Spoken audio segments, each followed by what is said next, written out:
welcome back. In part 1 of this video, we looked at the first 4 of my 8 ideas for making better photographs. And I hope you enjoyed looking at some of my favourite photographs to illustrate those points. So in this part 2, we'll look at the last 4 of those ideas and yes, look at some more photographs, and there could be some more penguins in this one as well. So let's dive in and take a look. So in this part 2, we'll look at the last 4 of those compositional ideas that I had, looking at posing and or the gesture in the image, innovating and trying different ideas, less is more, and those nonsense rules that we should always ignore. So let's start by having a look at the pose and or gesture idea. And so my 5th idea for making better photographs is what I call pose and or gesture. And in the sense that I don't pose any of the subjects for my photographs, but I'm looking for that position of the body or the relationship between the animals that tells something of the story. And this very first one is one of my all-time favourite images, again, yes, of a penguin. And this is where you've got the fairly well-grown king penguin chick here, still in its early feathers, and it's demanding food of the parent. And the parents reach a point where they stop feeding the chicks and then force them, once they fledge, to go and find their own food. But this persistent chick is demanding food of the parent, and you can see it's like a teenager demanding something, a new iPhone or whatever, and the parent is refusing. And the very next photograph shows the result. The parents refused, and the chick is now very depressed. But just finding that gesture in the image is really important for telling a story. And it's a matter of observing what's going on and waiting for that moment where things happen and being able to record it.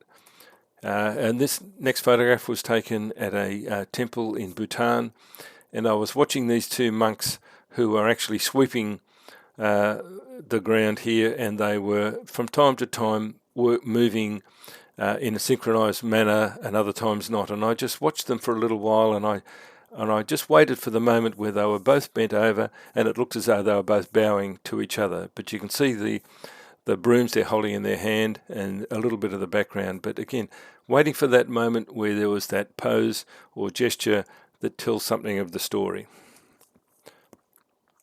And this one here was photographed on a small island to the north of Svalbard, and these polar bears had been trapped on land during the summer when the ice retreated, and they were essentially starving. They had no food. They would not be able to feed until the ice came again in autumn or winter.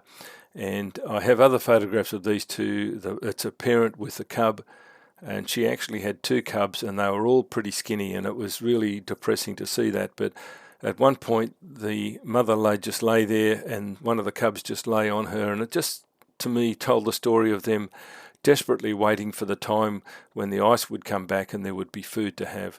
And I just felt that I couldn't show the photographs of the skinny bears that were underfed because it was just too depressing. But this one, to me, it had an emotion to it and a feeling of just desperation and waiting. And this one, as I mentioned, I showed you this earlier, of the wandering albatross with the chick, again waiting for when there was some action between the parent and the chick, and just seizing that moment and getting the photograph. When there's something happening or there's some gesture, it's really important. And again, moving back up to northern hemisphere again, we went to an area north of Svalbard where there was a large ice cliff, and there was a lot of ice floating in the water, and the polar bears were able to feed because there were seals in the area. And it was a really remarkable area because there was a whole fog through this whole area generated by the cold. And we came across this bear who'd killed and eaten a seal, and he was originally just lying down on the ground having a rest, or lying on the snow. But then as we came in a little bit closer, he got up, and it looked to me as though here he was the king of the castle, well fed, not particularly clean because there's bits of blood and other things on his fur, but the pose told me that here he is. He's the animal, the top predator in the area, and he looks like he's the king. And this one taken in a place called Pokhara in Kathmandu, or not Kathmandu, Nepal. This lady rowed us down the lake to visit a Buddhist temple, and she was just waiting then for us to come back. And I just felt that this was a nice natural pose, and she was very well dressed, and yet she was just doing a very menial job, because in these poorer countries, people have to do whatever they can do to make some money, and she was just there quite passively waiting for us to return, and I just liked the position and the pose. And this one, going back to one of my favourite topics again, this female elephant seal was doing a bit of grooming, and she was just having a bit of a scratch, and she just had these wonderful nails on her flippers, and they look as though they're painted fingernails that women would pay a lot of money to have done. And she just had this nice gesture where she looked like she was being a little bit coy, and she was just actually having a little bit of a scratch. But I just liked the way that the pose again told you a little bit of a story.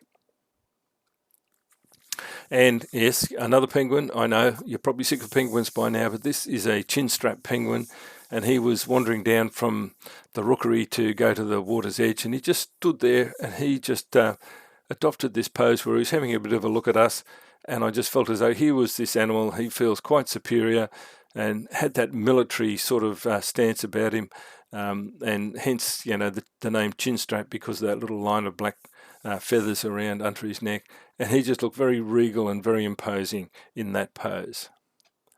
And contrasted with this young chick who was in the process of fledging, and I gather, or they tell me, that when birds fledge and lose their feathers, it can be quite uncomfortable.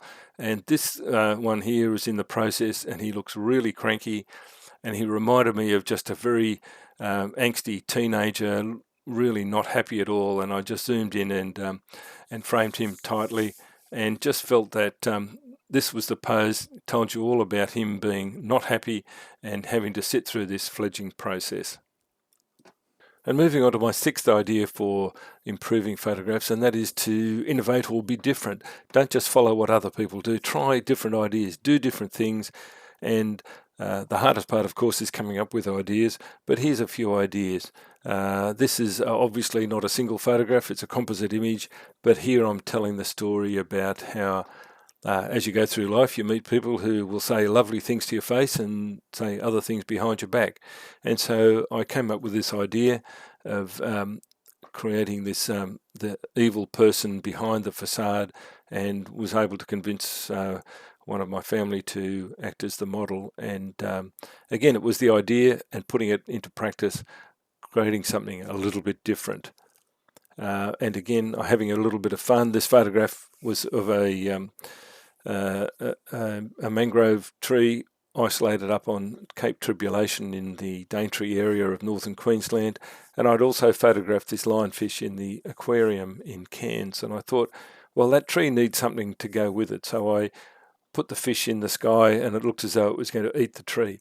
And it's just a fun image. It's an idea, doing something a little bit different, and so why not do another image of something else? And I photographed this whale skeleton at the old whaling station in Albany in Western Australia. It's a pygmy blue whale. I didn't even know there was such a thing, but it's the skeleton of a pygmy blue whale, and I photographed him at the museum. And I had this tree that I'd photographed in Karajini, so I thought, why not? I'll use that same idea again and do something again with this photograph. And again, it's all about just having a little bit of fun and doing something that's a little bit different. And this photograph is taken in Ljubljana in Slovenia, and it's the city where the story of King Saint George and the Dragon originated. And so all through the city there are all of these dragon motifs. And I photographed this small statue of a dragon during the day, and I managed to get down low. And I felt that the story here was that the idea of the dragon and the mythology of the dragon took precedence over everything else, and even dominated the church and the religion in the city. And it was taken during the day, and it looked a bit boring, so I turned it into a nighttime photograph. But the idea was, try something a little bit different, make something different out of a less interesting subject.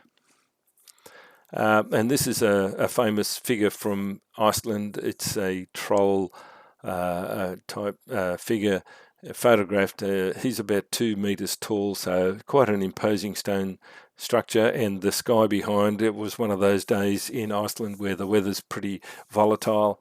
And so by going for a slightly lower photograph position with that sky in the background, again, trying to bring this figure to life with the use of a little bit of creativity and a different viewpoint. And this is one of my very earliest digital photographs. We came up with this idea of doing something different with a single egg. And of course, egg in German is I, E-I, and so I came up with this idea of putting an eye inside an egg, and it was a very early example of making a composite image. It goes back to pre-2000 and not even using Photoshop. It was using a program prior to Photoshop, and it just goes to show that if you can come up with some ideas, you can usually implement them. And again, doing something a little bit different.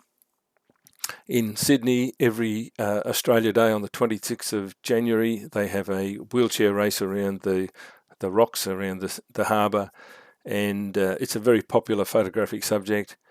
But how to do something a little bit different? Well, using a very slow shutter speed and panning, I tried to make something that was a little bit different.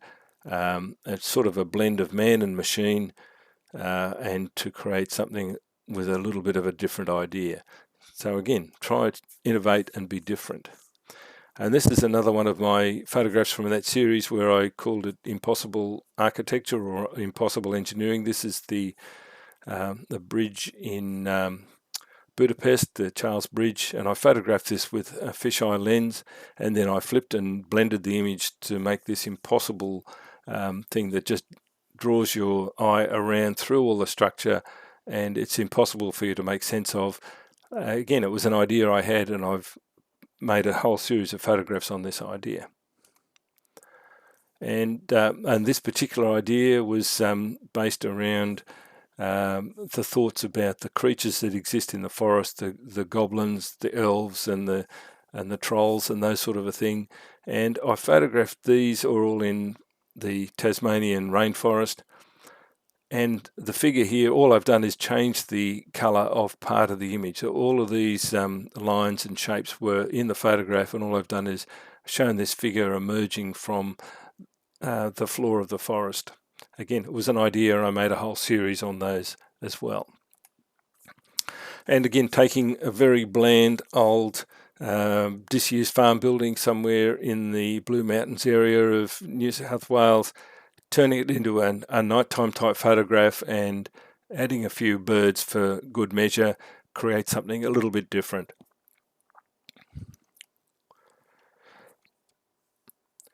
And this one of the Opera House, it's another one in that series of Impossible Engineering or Architecture. You'd barely recognise that as Sydney's Opera House because I've flipped an image and blended it together to create something that doesn't exist in nature. So again, I've had this idea and I worked through a whole series of photographs that I'm quite pleased with. So trying something different and being innovative will get you a long way. And I made a whole series on rotting seaweed. Now, it's not a subject that you would immediately think as being something creative, but trying to find the beauty in decay and things like that, it's a real challenge. And I came up with a whole series of photographs that I was, again, quite pleased with. And if you follow an idea and try and use a bit of creativity, you can do something a little bit different. Again, this one is also taken in Bhutan, an in-camera double exposure. Sometimes they work really well, sometimes they don't, and sometimes it's probably better to do that combination in Photoshop. But the idea of combining images in camera is a really good one, and it's really difficult to execute well. And finally, a couple of images here taken with a drone, trying to abstract the landscape by looking down and adding a little bit of extra color and texture can be a source of great creativity. And this one again, looking over an ocean pool at one of Sydney's beaches, it forms quite an abstract shape and a different idea again. And my seventh idea for making better photographs is what I call less is more, and it's really all about you don't have to include the whole of the animal or the whole of the subject to tell the story of the photograph. And this again is one of my favorite images. It's of the neck of a king penguin. Another penguin shot, who knew?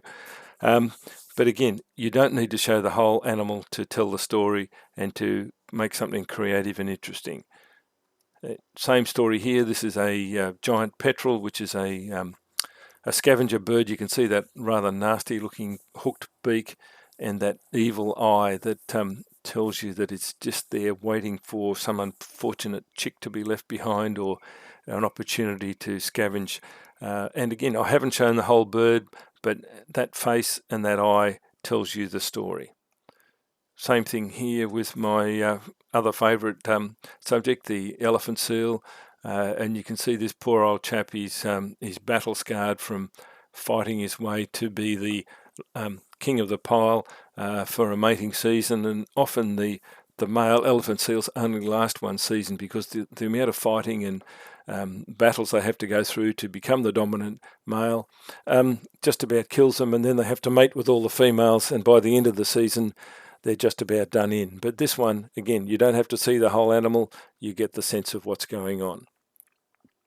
And this one I particularly like. This was up in Svalbard. We went to a sled dog place where they keep a lot of dogs for sledding, which they do in wintertime.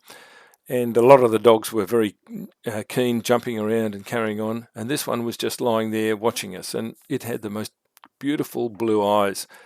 And he wasn't savage or anything. He was just being quiet, and I just framed it very tightly because I think the eyes just told the story. And of course, you don't need to see the whole animal to get the idea of what's going on.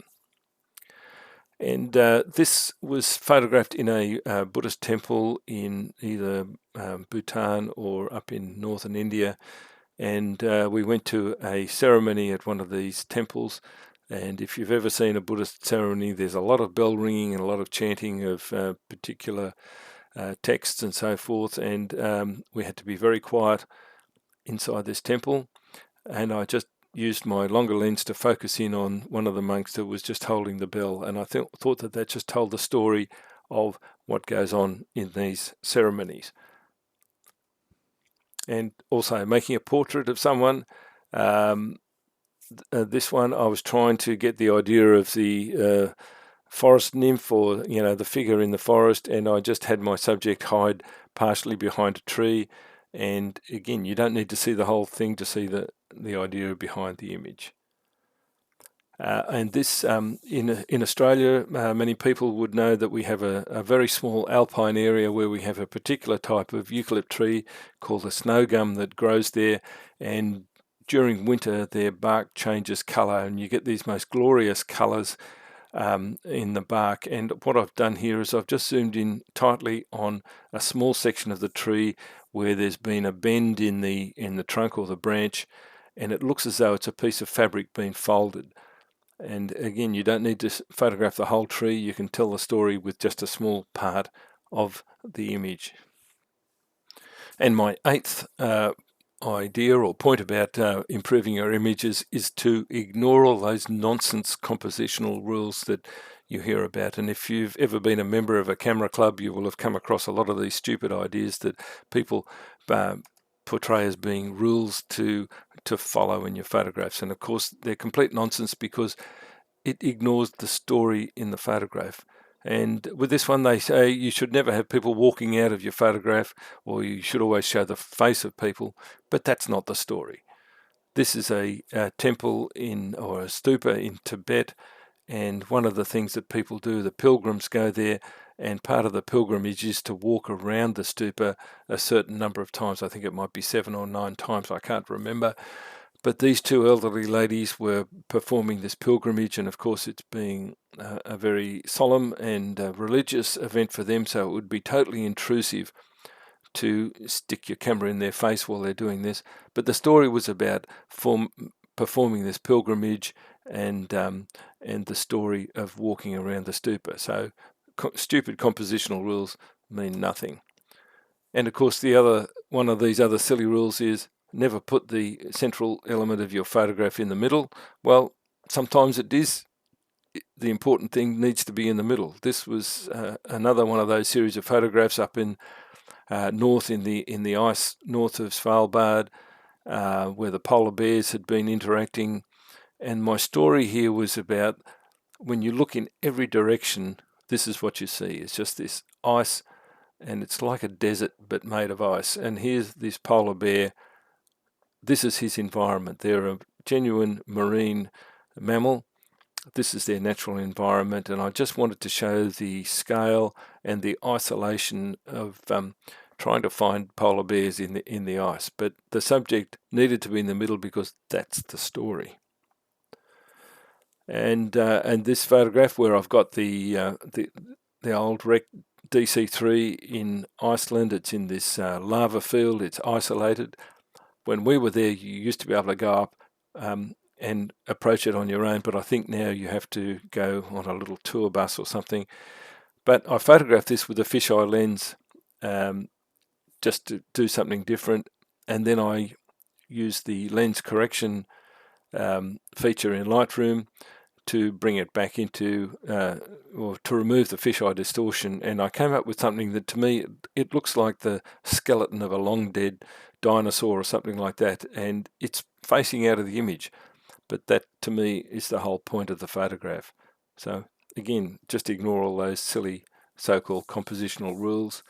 And, of course, this is another one where you say, well, you shouldn't have people walking out of the photograph.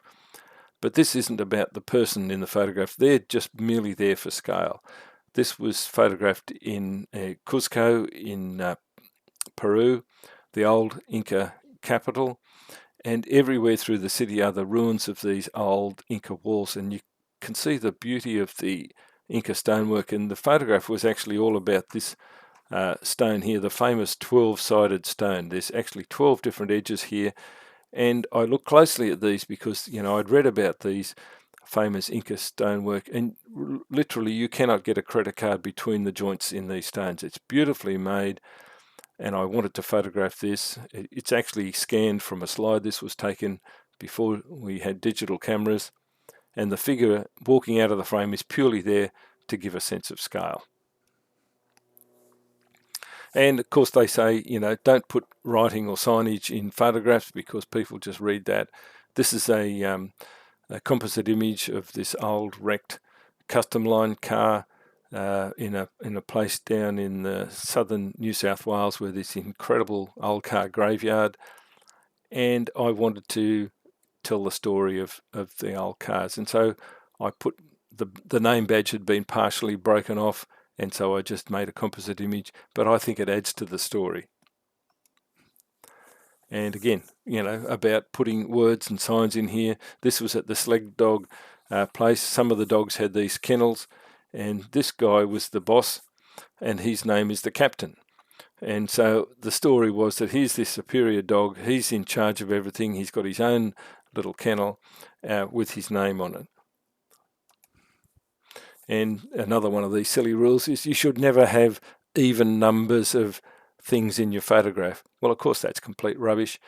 This was a photograph of some more penguins, some king penguins, and they're very funny animals. They stand around in little groups and they look as though they're having a conversation. I called this photograph the town council meeting, and these four birds were just standing there together, and from time to time one would move and one would squawk or something, but it looked to me like the town council meeting. So 4 birds, does it matter if there's an even number or not? Of course not.